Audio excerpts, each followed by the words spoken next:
There are many books on, for instance, the origin of war, in which the beginning of the agricultural period is considered to be also a beginning of warrior society, which is nonsense in my mind. This is a distortion of actual evidence. The Europe which existed before the Indo-Europeans. This was a goddess civilization, I would dare to say. These civilizations enjoyed a long period of uninterrupted, peaceful living and blossoming art. Patristic or gynocentric religion was of enormous length of time. The goddess religion was universal.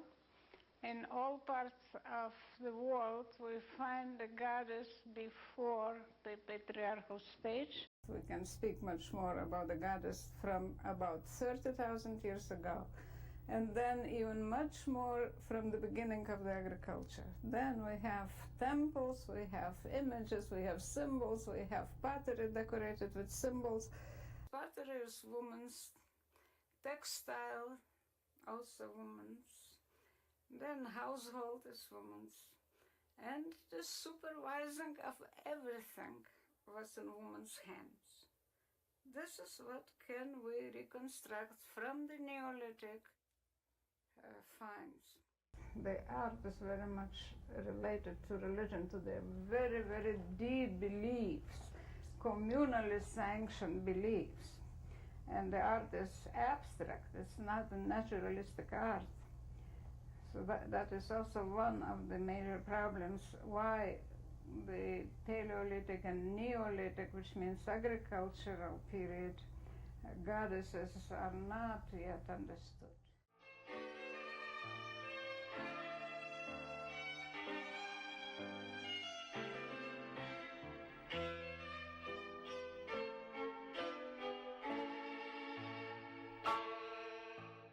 We have to see what kind of goddess is portrayed. And there are, of course, a variety of them. It is a tremendous variety of images. The types are numerous. It is not just one goddess that we can describe and say she portrays something. No, there are hundreds of images. She is the life giver, then she is death wielder, then she is a regeneratrix. She is also fertility, earth fertility. So the name fertility goddess is just representing one aspect of her.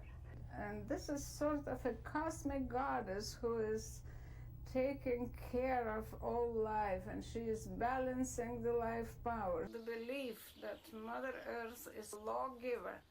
The Indo-European religion, she is a dawn or sun maiden. She is just a bride, weaving and spinning, but not doing anything, not creating. And the prehistoric goddess is a creatrix.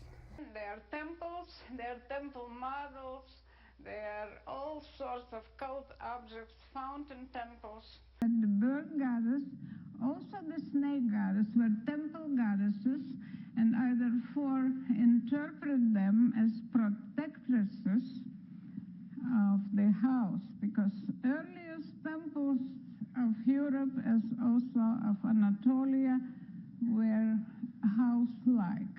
The pregnant goddesses were found not in temples but in courtyards next to the bread ovens. So she also can be called the bread mother. She, the one who secures the bread.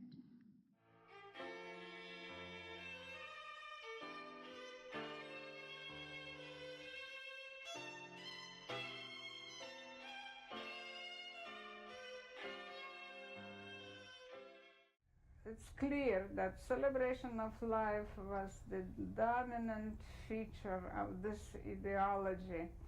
However, there is also death. Death is combined with regeneration.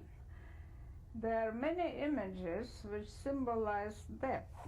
Figures with folded arms and legs are always together, are made of marble, of bone, and of light-colored material. Death in early times was of white color, of bone color. It's not of black as in Indo-European or Christian religion. This is definitely a death aspect. Some of these images have features of a bird of prey, of an owl, or of another bird of prey, or even of a snake. It's a lot of information in tombs. Tomb is womb, the uterus of the goddess, regenerative uterus. And in all the architecture of megalithic Europe, we have the same idea. It is pervasive throughout. After the body decomposed, the bones were collected and buried in such tombs. Very different concept in burial than, for instance, the Indo-Europeans have. They built mortuary tombs only, and they believe that the life has to continue in a linear fashion, and the same life will continue in the afterlife, whereas the old Europeans believed in the continuity of the same life energy. The life force that fuses male and female, generating life and accepting death as part of the cycle of life.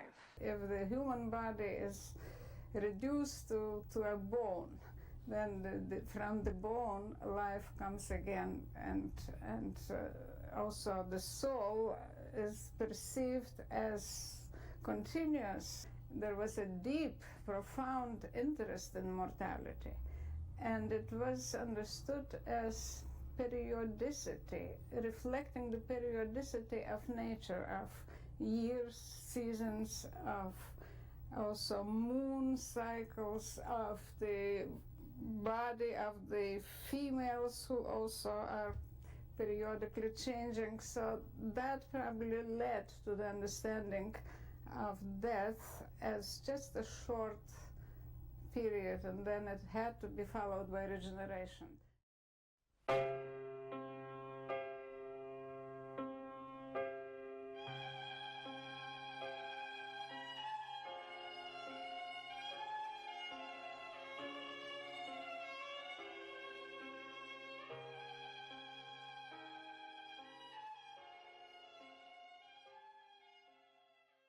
My hypothesis is that the old European culture was partially destroyed by the invaders from the east. I call them the Kurgan people, the horse-riding warriors.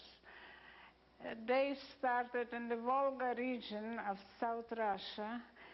Their culture, about the same time when the old European culture was flourishing, their culture was also already food-producing, pastoral and agricultural, but of a very different type.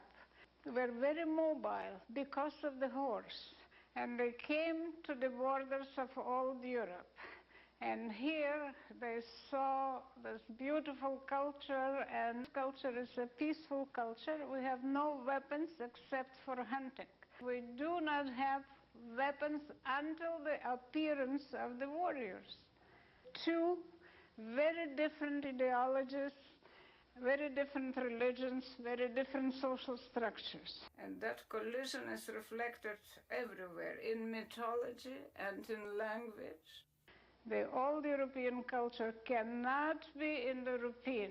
They really worshipped the individual, they worshipped the heroes, and especially the kings, and buried them very lavishly, even with wives and servants. Old Europe, we do not find anything of this kind. We have the first incursion of these half-nomadic people into Europe at the end of the 5th millennium BC. And this I call the first wave. But then about 600 or 700 years later, there was another wave. And then around 3000 or early third millennium, the third wave. So we have now a transformation of the European culture from the matrilinear or matristic or matriarchal, if you like, to a patriarchal, patrilinear.